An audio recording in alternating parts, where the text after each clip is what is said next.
Martin est dans ses pensées dans Demain nous appartient. Alors qu'il court, il repense à l'enquête sur le tueur en série. Lors du précédent épisode, il a décidé de faire libérer Benoît, mais a-t-il eu raison? Sans le vouloir, il bouscule Raphaël. Cette dernière fait tomber son gâteau pour l'anniversaire de son père. Martin cherche à se faire pardonner et se plie en quatre pour trouver le même gâteau. Or, il s'agit d'un fraisier japonais, disponible uniquement sur commande. Au Spoon, Martin est dépité et raconte ses déboires à Mona. Mais miracle, cette dernière connaît la recette. Le soir venu, Martin apporte le fraisier japonais à Raphaël qui est vraiment touché par son geste. La situation entre Karim et Anna ne s'arrange pas dans Demain nous appartient. Alors qu'il devait dîner chez Chloé et Alex, ce dernier a oublié et a convié Romy et Ryan chez eux. Anna confie à Chloé qu'elle ne le supporte plus depuis qu'il l'a cru capable de faire du mal à Romy. De plus, le refus de l'aide sociale à l'enfance n'arrange pas les choses. De son côté, Karim explique à Romy qu'il pense qu'Anna ne l'aime plus. Elle l'incite à lui parler. Le soir venu, Karim arrive en retard au dîner. À plusieurs reprises, Anna le pique devant Chloé et Alex. En sortant, Anna a bu et refuse de discuter avec Karim. Chloé, quant à elle, pense que leur histoire est terminée. Demain nous appartient épisode du 30 mars. Lisa ne cesse de ressasser l'enquête dans sa tête dans votre série favorite. Victoire l'incite à manger quelque chose, mais la jeune femme refuse. Elle regarde toutes les saisons du dessin animé du tueur avant d'aller au travail. Arrivée au commissariat, Lisa fait part à ses collègues de ses trouvailles. Mina défend Ben de ses parents maltraitants. Lisa se souvient qu'un jour, elle avait appelé Benoît ainsi et qu'il avait vrillé. Elle pense qu'il s'identifie sûrement à ce personnage. Or, Georges pointe du doigt le fait que ses parents n'étaient pas maltraitants. Lisa rétorque qu'ils n'en sont pas certains et qu'il a pu faire justice lui-même. Georges la somme alors de passer à autre chose, car son ADN ne correspond pas. À quelques pas de là, Benjamin organise les obsèques d'Alma avec Audrey. Il lui explique qu'Adrien ne viendra pas à cause d'un vol annulé.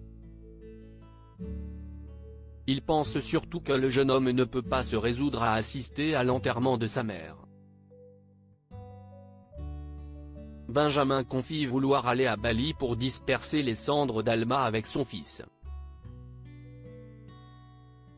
Un peu plus tard, il retrouve Lisa qui souhaite lui poser des questions à titre privé. Lisa lui demande si Benoît était au courant de leur désaccord sur le fait de vouloir un enfant. Benjamin répond à la positive, car il était présent lors d'une dispute 2 semaines plus tôt. Lisa lui avoue qu'elle est persuadée de la culpabilité de Benoît, mais qu'elle ne peut pas encore le prouver. Benjamin veut se venger mais Lisa ne sait pas ce qu'elle vient de faire dans Demain nous appartient. Hors de lui, Benjamin se rend chez Benoît et l'accuse d'avoir tué sa compagne. Le professeur clame son innocence, mais Benjamin s'emporte et le plaque au sol.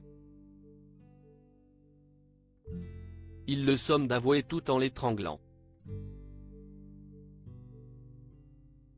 Benoît tente d'attraper le pistolet d'abattage caché dans une plainte.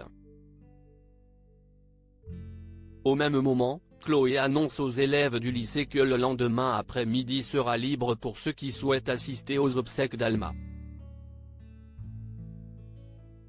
Peu après, Chloé partage son inquiétude à François. Elle trouve étrange que Benoît ne soit pas venu aujourd'hui. De plus, il lui a confié être persuadé que le tueur en série le traque. Views is post on Instagram à post shared by demain nous appartient @dna-batf 1, ni une, ni deux, Chloé prévient Sarah et Georges qui se rendent au domicile de Benoît.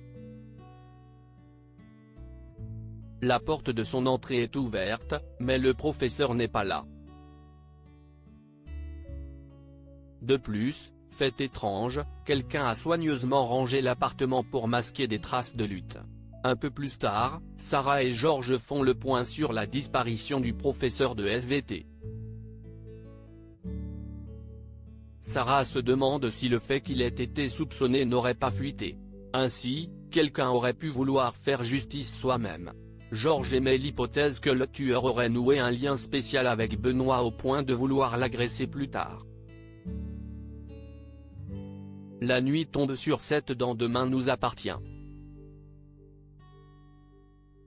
Tout à coup, une silhouette pointe son arme sur Benoît et l'oblige à avancer dans la forêt. Benoît supplie la personne de le laisser en vie et martèle qu'il est innocent. Cependant, fait étrange, Benoît tutoie son agresseur.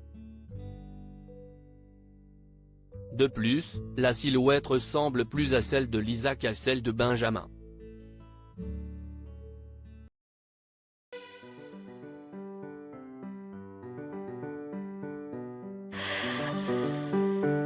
The man I love just had a heart attack, but who needs a heart attack?